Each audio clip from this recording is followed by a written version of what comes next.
Hello everyone. We're going to read a little bit into electromagnetic radiation due to cellular, Wi-Fi, and Bluetooth technologies. How safe are we? This is the abstract. The electromagnetic radiation, EMR, emitted out of wireless communication modules in various Internet of Things devices, especially used for healthcare applications due to their close proximity to the body, have been identified by researchers as biologically hazardous to humans as well as other living beings. Different countries have different regulations to limit the radiation density levels caused by these devices. The radiation absorbed by an individual depends on various factors such as the device they use, the proximity of use, the type of antenna, the relative orientation of the antenna on the device, and many more. Several standards exist which may have tried to quantify the radiation levels and come up with safe limits of EMR absorption to prevent human harm. In this work, we determined the radiation concern levels in several scenarios using a handheld radiation meter by correlating the findings with several international standards,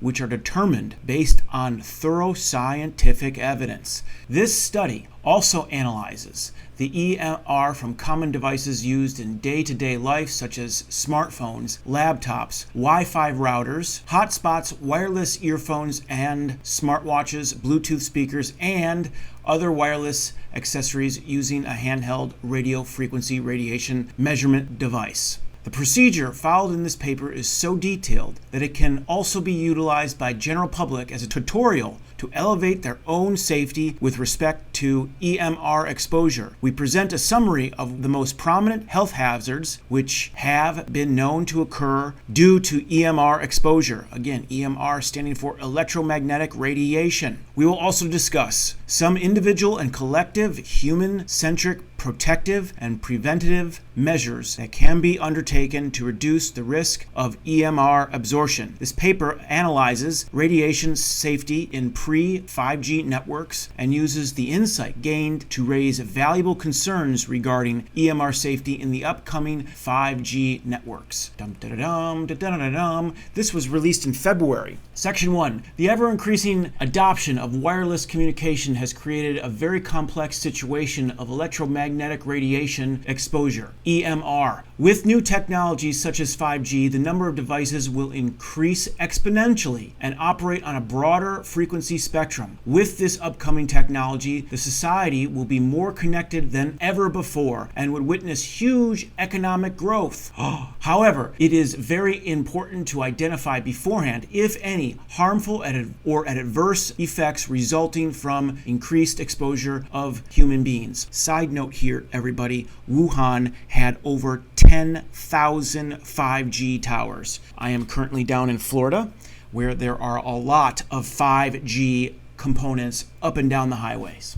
Currently, there are about 15 billion wireless local area network devices ranging from Wi-Fi routers to Internet of Things, 9 billion mobile connections, and about 67% of the world population currently uses mobile phones. Any unidentified or unaddressed health hazard due to the use of these devices or exposure to their radiation could impact the health of people globally. Several organizations at both national and international levels have established guidelines for limiting EMR exposure in residential as well as occupational scenarios. Scientific research on EMR exposure-related biological effects began as early as the 1940s, but gained significant pace in the early 2000s with the widespread increase of EMR exposure due to cellular communications. The International Commission on Non-Ionizing Radiation Protection, ICNIRP, has issued regulatory limits on EMR exposure for the general public and workers.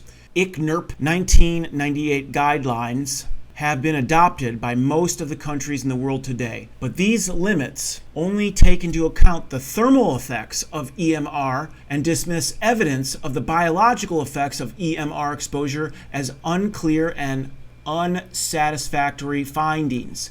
In addition, there are several standards prescribed by medical bodies such as the Building Biology Bioinitiative and Austrian Medical Association standards.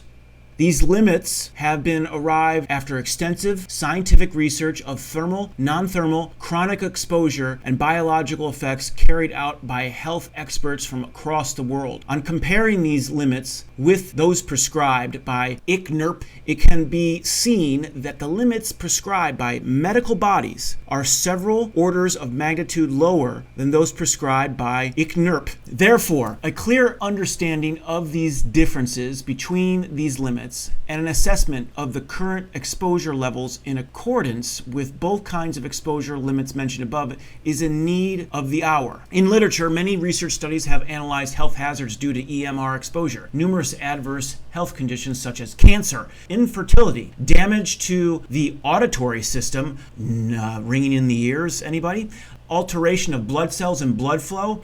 What does that sound like? Mental and cognitive and sleep disorders, and impaired childhood development have been identified in various studies. We have explored the literature in this area and present a section describing various health risks associated with EMR exposure. Can't wait to find this out.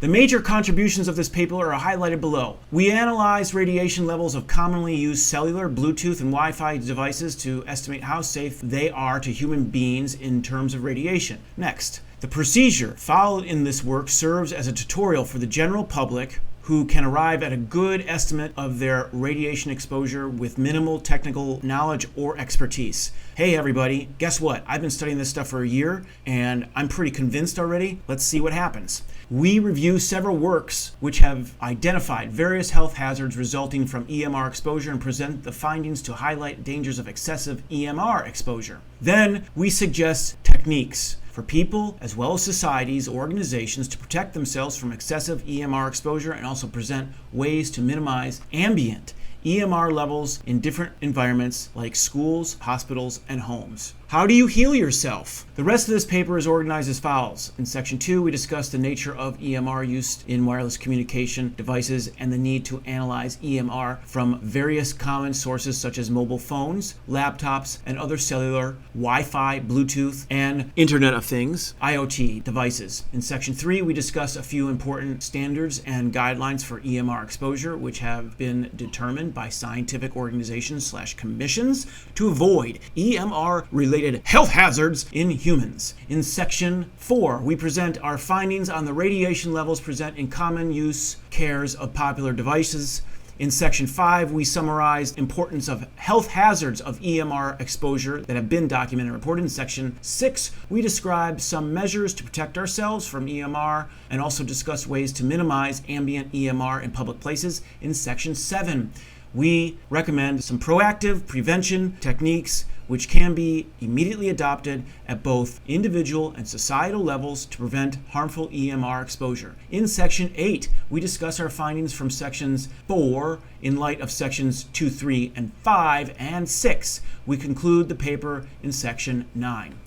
Okay, this is going to be royally interesting. We're going to continue with part 2 shortly. Always better, much love. Defend the immune system. Understand healing. John Hart Crane, always better.